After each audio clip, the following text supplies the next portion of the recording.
La FNIC-CGT et son collectif d'histoire sociale vous présentent le 11e film sur notre sécurité sociale. Après les responsabilités gouvernementales, nous allons nous intéresser aux responsabilités patronales. En effet, le patronat, toujours à la recherche du profit maximum, a toujours œuvré à réduire ses coûts de production et un des postes essentiels constitue les salaires. Pour lui, c'est un coût comme les autres. Sauf que, pour nous, et c'est une évidence, pas de salariés, pas de production. Le salaire est donc un juste retour des choses qui devrait nous permettre de vivre décemment, de pouvoir subvenir aux dépenses journalières incompressibles, nous permettre aussi de pouvoir avoir accès à la culture, aux loisirs, nous permettre de vivre sans peur du lendemain. Cela doit nous permettre aussi de calmer les ardeurs du capital et prendre la part la plus importante dans la répartition de la valeur ajoutée, de la création de richesses. Nous avons démontré, dans le film numéro 10, que l'indice INSEE est un outil politique et qu'il sous-évalue l'inflation. La FNIC-CGT a fait une estimation à minima des pertes de pouvoir de vivre décemment. Les gouvernements et le patronat parlent, eux, de pouvoir d'achat. Il est basé sur l'indice INSEE que nous contestons fermement. Cette estimation reflète ce que l'INSEE appelle le ressenti des Français, formule insultante pour nous considérer comme des sans-dents, des ignares, des êtres stupides. Chacune et chacun n'ont pas un ressenti. Ils vivent une dure réalité toujours de plus en plus difficile, année après année. Les salariés, les Français dans leur immense majorité, vivent de moins en moins bien. Depuis 30 ans, le décrochage des salaires par rapport à l'évolution des prix est gigantesque. Un pouvoir de vivre dignement est de plus en plus difficile et engendre de surcroît moins de ressources pour notre sécu. Le patronat fait ainsi coup double. La perte en moyenne de 0,5% par an, à minima, est tout à fait plausible et il est fortement sous-évalué. Cela correspond à ce que les salariés mesurent quotidiennement, une baisse de leur pouvoir de vivre décemment. Combien ont-ils vu des années sans augmentation?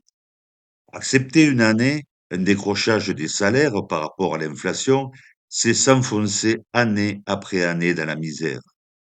En effet, n'oubliez pas que 1% de perte chaque année se cumule avec les années précédentes, tout comme l'évolution des prix à la consommation.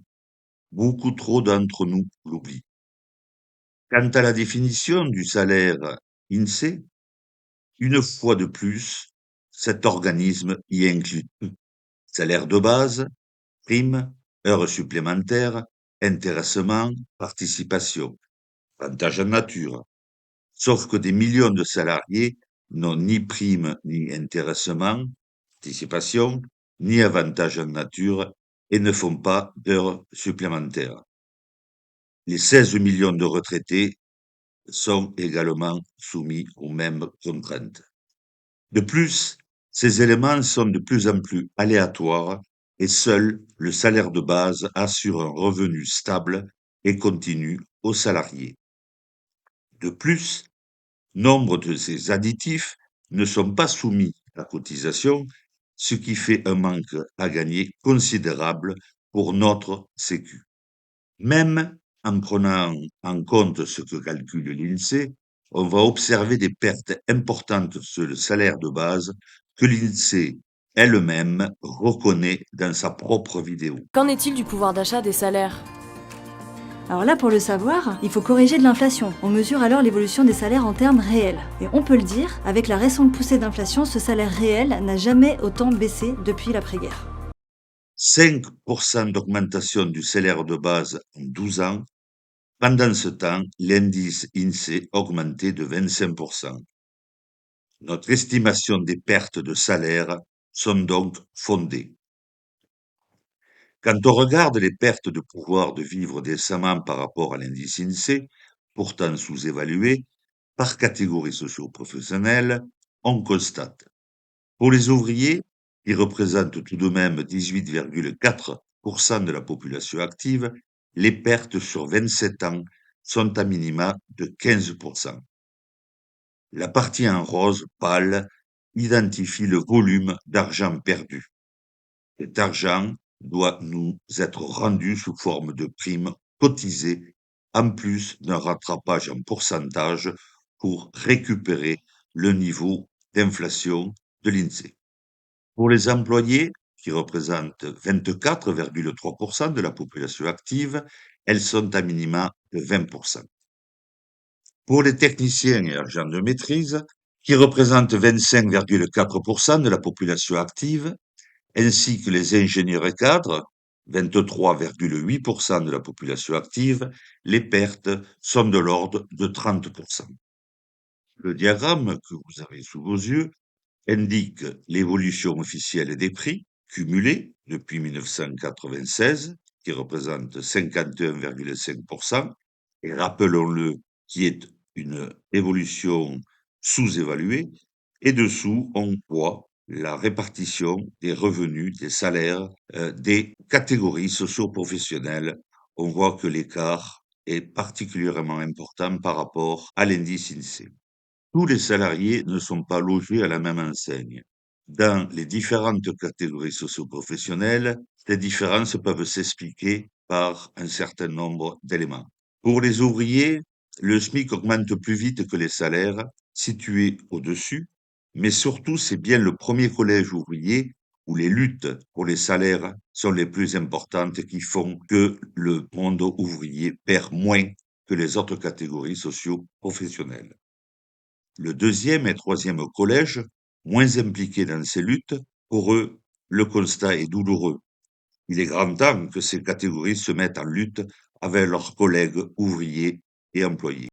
La perte du pouvoir de vivre, le patronat parle de pouvoir d'achat, rappelons-le, cette perte du pouvoir de vivre s'accumule au fil des ans et rend notre vie de plus en plus difficile. Les fonctionnaires sont encore plus touchés que les salariés du privé, avec une quasi-stagnation de leur salaire depuis au moins 13 ans. L'évolution de l'indice versus le coût de la vie montre une stagnation des salaires des fonctionnaires et une perte de pouvoir d'achat correspondante très importante.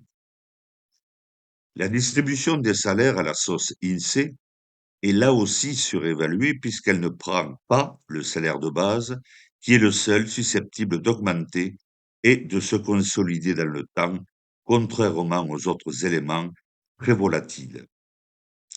Les cotisations de notre Sécu sont assises à 100% sur le salaire de base uniquement, d'où son déficit. Ce que nous affirmons est confirmé par le niveau de vie des ménages qui sont constitués en très grande partie par les salariés. Le niveau de vie tient compte des déclarations de revenus. P1 correspond aux 10% des Français les plus pauvres, D5 représente la médiane, où 50% des Français sont en dessous et 50% des Français sont au-dessus. Par individu, on voit que l'ensemble des Français ont un revenu qui stagne. D9 constitue les 10% des Français les plus aisés. On ne peut être plus clair. Pour tordre le cou aux affirmations mensongères des médias, non, les retraités ne gagnent pas plus que les actifs, comme en atteste ce diagramme. En conclusion, la FNIC-CGT exige le retour de l'échelle mobile des salaires, c'est-à-dire à minima suivre l'inflation que nous devons recalculer en créant un indice CGT. De plus, il nous faut solder les années précédentes et reconquérir du pouvoir de vivre décemment.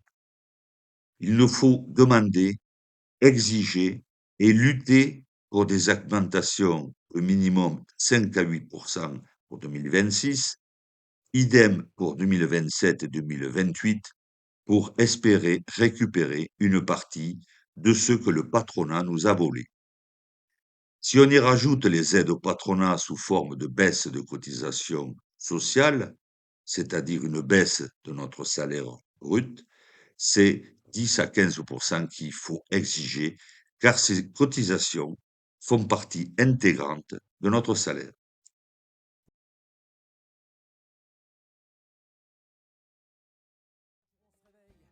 Bref, il est grand temps que les salariés et les retraités tapent fort du poing sur la table et exigent une réévaluation des salaires et des pensions.